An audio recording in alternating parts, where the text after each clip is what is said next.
عندنا 4 منتخبات عربية تشارك، ومنهم 2 طبعا من ضمن 5 منتخبات أفريقية. هبتدي بالعربي.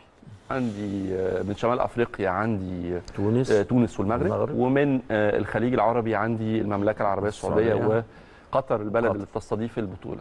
شايف ازاي مستويات ال4 منتخبات دول، وهل تتوقع ان في منتخب منهم يقدر يروح لبعيد، يقدر ينافس، يقدر يتأهل على الأقل عن مجموعته، ولا شايف ان الدنيا صعبة؟ لا، انا شايف انها صعبه، بس انا شايف تيم المغرب عنده حظوظ. يعني هو اكتر تيم في الفرق الاربعه. أيوة. عنده حظوظ انه ممكن يتخطى دور المجموعات، الستيج جروب. انما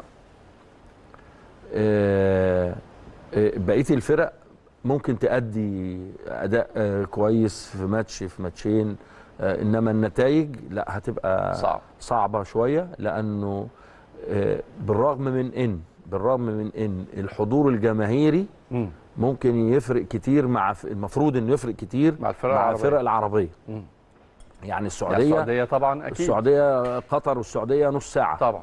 فجمهور، نسبه الجمهور السعودي هيبقى كتير جدا. ايوه، وقطر في قطر بالظبط. انما بتاعتهم الجمهور ده عامل خارجي.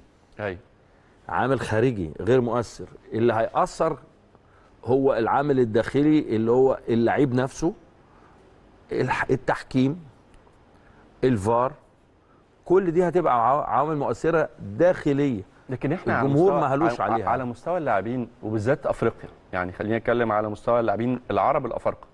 في ال5 6 سنين اللي فاتوا كابتن مجدي حصلت طفره، حصلت نقله. اكيد طبعا. يعني انت بتتكلم على انه تقريبا في كل المراكز، المهاجمين والاجنحه والمدافعين يعني عندي اشرف حكيمي، صلاح طبعا نجم، واحد من اهم نجوم الكره العربيه في اوروبا، اشرف حكيمي، حكيم زياش، رياض محرز، ياسين بوفال. يعني في النهارده عندنا لعيبه على سكيل العالمي.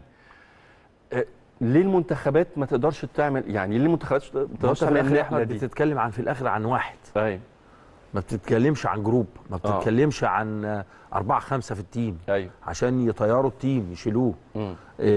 بتتكلم عن واحد. الواحد ده لازم اللي حواليه يكونوا بيجاروه. تمام، لازم يكونوا مقربين منه. ايوه. فانما واحد في وادي وبقيه التيم في وادي اقل شويه، لا انما لو قلنا 3 4 لا خلاص كده، احنا لو اتكلمنا ان كل خط فيه حد هتفرق اكتر. كده انا افهم من كلام كابتن مجدي انه اذا ما كانش يراهن على المنتخبات العربيه فممكن يراهن على المنتخبات الافريقيه، لانه اذا كان بيقول 3 4 فانت عندك منتخب مثلا زي السنغال، لا في 5 6 تقال، في منتخب عيار تقيل. هل ممكن منتخب افريقي يعمل مفاجاه بستناها من سنين، وشفت اجيال كتير جدا في يعني جيل يايا توريه ودروجبا في كوت ديفوار كان يستحق انه يروح لبعيد، جيل السنغال حاج جوف كان يستحق انه يروح لبعيد.